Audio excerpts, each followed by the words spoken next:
सरत्या वर्षामध्ये सोने आणि चांदीच्या दरात मोठा उच्चांक गाठल्याचं पाहायला मिळालंय।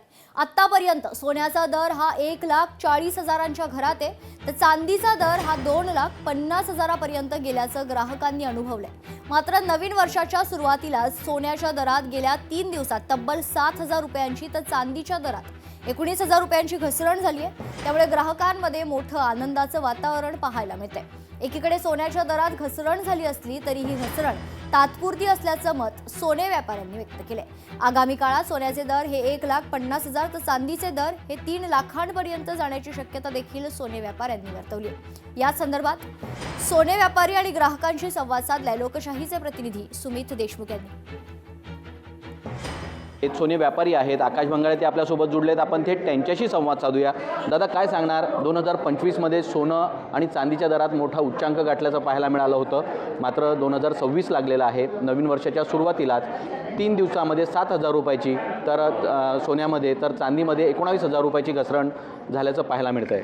हो, 3 दिवसात आपण पाहिलं तर सोन्याचे भाव हे जवळजवळ 7,000 रुपयाने कमी झाले आणि चांदीचे भावही 20,000 रुपयाने कमी झाले। कुठेतरी सोन्याचे भाव वाढायचे कारण जागतिक युद्धजन्य परिस्थिती, Jio political tension, central bank buying, म्हणजे 2025चं जे वर्ष होतं हे फक्त अपसाईडचं वर्ष होतं, कारण की 80,000 रुपये भाव होता 2024मध्ये।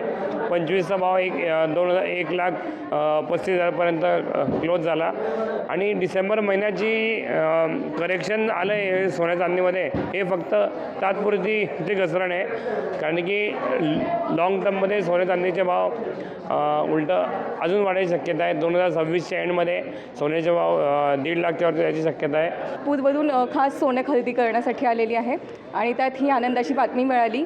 कधीतरी वाटत होतं की सोन्याचा भाव एवढा वाढत आहे, हा एक बबल, खूप मोठा बबल झालेला, हा कधीतरी फुटावा आणि अगदीच नवीन वर्षी हा बबल फुटलेला आहे, त्यामुळे खूप आनंद झालेला आहे। सोन्याच्या व चांदीच्या दरात अजून घसरण व्हावी अशी देखील अपेक्षा ग्राहकांनी या ठिकाणी व्यक्त केली आहे।